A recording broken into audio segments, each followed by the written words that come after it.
Friends, आज से कुछ दिन पहले मैंने एक वीडियो बनाया था जिसमें मैंने आपको बताया था कि आने वाले समय में वो कौन सी 9 इंडस्ट्रीज़ हैं जो तेज़ी से डेवलप होंगी, और उन्हीं इंडस्ट्रीज़ में से एक इंडस्ट्री थी FMCG की इंडस्ट्री।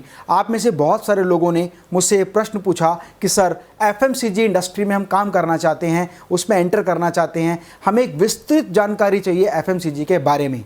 FMCG का मतलब है फास्ट मूविंग कंज्यूमर गुड्स, और इसमें डिफरेंट कैटेगरीज होती हैं और हर कैटेगरी का एक बहुत बड़ा मार्केट शेयर है। हमें ये पता होना चाहिए कि इस इंडस्ट्री में हम किस कैटेगरी के प्रोडक्ट में डील करना चाहते हैं और उसका कितना % मार्केट शेयर है। FMCG में जो पहली कैटेगरी है वो है फूड एंड बेवरेजेस, जिसका 49% मार्केट शेयर है, पर्सनल केयर जिसका 18% मार्केट शेयर है, होम केयर जिसका 11% मार्केट शेयर है, सिगरेट एंड अल्कोहल जिसका 17% मार्केट शेयर है, and OTC over the counter जिसका 5% मार्केट शेयर है। फ्रेंड्स, यहाँ ये समझना बहुत ज़रूरी है कि किस कैटेगरी में कौन कौन सी कंपनी और कौन कौन से प्रोडक्ट्स आते हैं, ताकि आप जब बिजनेस को एस्टेब्लिश करना चाहें तो आपको पता हो कि किन कंपनीज के साथ आपको डील करना है।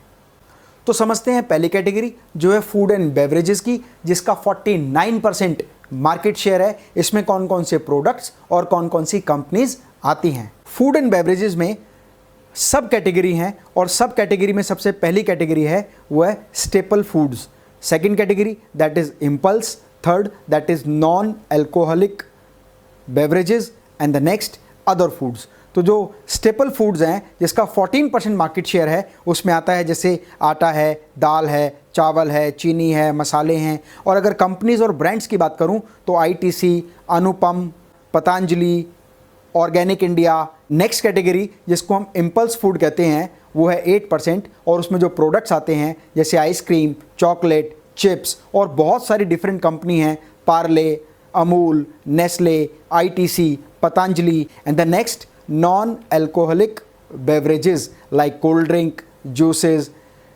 Energy drink. इसमें कंपनीज जो आती हैं वो है Amul, coca cola, ITC, Pepsi और बहुत सारी इस तरह की कंपनीज। और जो अदर कैटेगरी है उसका मार्केट शेयर है 18%, जिसमें आते हैं फ्रोज़न फूड्स, जैम, केचप। और कंपनीज की बात करें Tops, Maggi, Kissan, ITC, Patanjali. Next category है वो है होम केयर। होम केयर के अंडर आने वाली जो सब कैटेगरीज हैं वो है fabric, surface, toilet, insecticide and air cleaner. अगली जो कैटेगरी है वो है पर्सनल केयर, और पर्सनल केयर में आने वाली सब कैटेगरीज हैं hair care, soap and bath, skin care, oral care and baby care.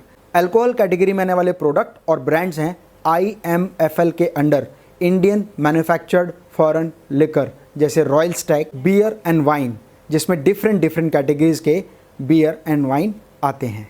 OTC over the counter products. एक कंपनी जब मैन्युफैक्चरिंग करने के बाद उस प्रोडक्ट को एंड यूज़र तक पहुंचाना चाहती है तो पूरा एक सप्लाई चेन सिस्टम होता है। मैन्युफैक्चरिंग से लेकर और कंज्यूमर तक जो प्रोडक्ट पहुंचने का सेगमेंट है, जो सप्लाई चेन सिस्टम है, उसमें सबसे पहले आता है C&F, कैरी एंड फॉरवर्डर। वो व्यक्ति जो एक प्रोडक्ट को कंपनी से लेता है और आगे डिस्ट्रीब्यूशन सिस्टम में सप्लाई करना शुरू कर देता है। एंड C&F भी दो तरह से होता है। पहला C&F जो होता है वो कंपनी ओन डिपो होता है, जहां कंपनी C&F के रूप में खुद ही अपनी रिस्पॉन्सिबिलिटी संभालती है, और कई बार इन्वेस्टर्स भी C&F का काम करते हैं। कैरी एंड फॉरवर्डर जो होता है वो उस प्रोडक्ट को सप्लाई करता है सुपर स्टॉकिस्ट को, और सुपर स्टॉकिस्ट से वो प्रोडक्ट डिस्ट्रीब्यूटर पर जाता है। और डिस्ट्रीब्यूटर के सेगमेंट में ये जो डिस्ट्रीब्यूटर हैं वो दो तरह के होते हैं। एक कंपनी डिपो, जहां कंपनी का खुद का डिस्ट्रीब्यूशन चैनल है, डिस्ट्रीब्यूशन नेटवर्क है, और दूसरा इन्वेस्टर बेस्ड डिस्ट्रीब्यूशन नेटवर्क, जहां पर एक व्यक्ति एक अच्छी कैपिटल के साथ, अच्छी इन्वेस्टमेंट के साथ कंपनी का डिस्ट्रीब्यूशन सेंटर लेता है, और वहां से वो प्रोडक्ट ट्रेवल करता है होलसेलर के पास, और होलसेलर से वो प्रोडक्ट जाता है रिटेलर के पास, और रिटेलर के हाथ से वो प्रोडक्ट पहुंचता है कंज्यूमर या एंड यूज़र के पास। अब एक कंपनी मार्केट में डिमांड को जनरेट करने के लिए बहुत सारा इन्वेस्टमेंट प्रोडक्ट की मैन्युफैक्चरिंग पर करती है, और साथ ही साथ उसकी एडवर्टीजमेंट एंड मार्केटिंग पर करती है, जिसकी वजह से कंज्यूमर उस प्रोडक्ट की डिमांड करता है, और उस कॉस्ट को कहते हैं mad cost, MAD, mad cost. M stands for marketing. Company बहुत बड़ा बजट अपने प्रोडक्ट को कंज्यूमर तक पहुंचाने के लिए मार्केटिंग पर खर्च करती है। A stands for advertisement. Consumer के मन में अपने प्रोडक्ट और अपने ब्रांड की एक छाप बनाने के लिए कंपनी निरंतर एडवर्टीजमेंट करती है, विज्ञापन करती है, जिससे कंज्यूमर की डिमांड पैदा होती है। And D stands for distribution network. अब ये डिस्ट्रीब्यूशन नेटवर्क दो तरह से काम करता है, एक डायरेक्ट डिस्ट्रीब्यूशन और एक इनडायरेक्ट डिस्ट्रीब्यूशन। इनडायरेक्ट डिस्ट्रीब्यूशन में वो मटेरियल जाता है होलसेलर के पास, होलसेलर से रिटेलर के पास और रिटेलर से कंज्यूमर के पास। जबकि डायरेक्ट डिस्ट्रीब्यूशन में बहुत सारे डिस्ट्रीब्यूटर सीधा मैन्युफैक्चरर से प्रोडक्ट लेते हैं और सप्लाई चेन सिस्टम को तोड़ते हुए अपने एंड यूज़र तक उस प्रोडक्ट को पहुंचाते हैं और बीच की जो मैड कॉस्ट बचती है उस मैड कॉस्ट का बेनिफिट अपने कंज्यूमर को देते हैं। और आज बहुत सारी डायरेक्ट सेलिंग कंपनी इस मैड कॉस्ट को डिस्ट्रीब्यूट करती हैं अपने बिजनेस में डिस्ट्रीब्यूशन चैनल पर, और वो डिस्ट्रीब्यूटर होते हैं उस कंपनी के एंड यूज़र, उसके क्लाइंट, उसके मेंबर, उसके एसोसिएट। आज FMCG इंडस्ट्री में अगर आप एक C&F के रूप में बिजनेस शुरू करना चाहते हैं तो उसमें इन्वेस्टमेंट 1 करोड़ से 1.5 करोड़ के आसपास इन्वेस्ट करने के बाद ही आप किसी कंपनी के C&F बन सकते हैं। तो ये एक बहुत एक्सपेंसिव बिजनेस सिस्टम होता है और यहाँ पर परसेंटेज ऑफ मार्जिन बहुत छोटा होता है, क्योंकि जो भी सेल होती है उसमें बल्क में ट्रांजैक्शन होने पर ही आपको प्रॉफिट होता है। और जो दूसरा सेगमेंट है दैट इज़ डिस्ट्रीब्यूशन। डिस्ट्रीब्यूटर का मार्जिन थोड़ा सा C&F से अधिक होता है, लेकिन वहाँ भी इन्वेस्टमेंट 40 से 50 लाख रुपए होती है, तब आप किसी प्रोडक्ट को सप्लाई चेन में डिस्ट्रीब्यूशन में ला सकते हैं। एक डिस्ट्रीब्यूटर के नीचे बहुत सारे होलसेलर होते हैं, वो उन होलसेलर्स को सारा मटेरियल सप्लाई करते हैं और उसके बाद वो मटेरियल होलसेलर से रिटेलर तक पहुंच के कंज्यूमर के हाथ में पहुंच जाता है। मैंने बहुत सारी कंपनीज को स्टडी किया और देखा कि अलग अलग कंपनी अलग अलग प्रोडक्ट को डिफरेंट चैनल के थ्रू सेल करती हैं, लेकिन नेस्वेज एक ऐसी डायरेक्ट सेलिंग कंपनी है जो मैन्युफैक्चरर से मटेरियल लेकर सीधा वो प्रोडक्ट पिकअप पॉइंट के माध्यम से एंड यूज़र तक पहुंचता है और बीच में मिलने वाला सारा जो प्रॉफिट होता है इंसेंटिव इनकम के रूप में बायर को और परचेज़र को और एसोसिएट को डिस्ट्रीब्यूट कर दिया जाता है। अगर आप FMCG इंडस्ट्री से रिलेटेड बिजनेस करना चाहते हैं तो आप नेस्वेज के साथ एसोसिएट पार्टनर बनके बहुत कम कैपिटल में एक बहुत अच्छा बिजनेस कर सकते हैं।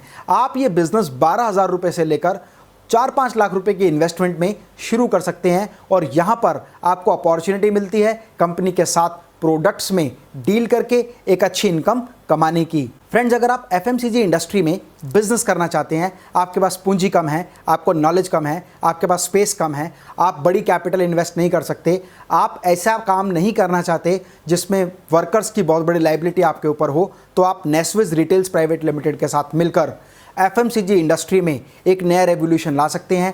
आप एज ए कंज्यूमर खुद परचेज कर भी एक अच्छा बिजनेस कर सकते हैं। आप पिकअप सेंटर लेकर भी एक अच्छा बिजनेस जनरेट कर सकते हैं।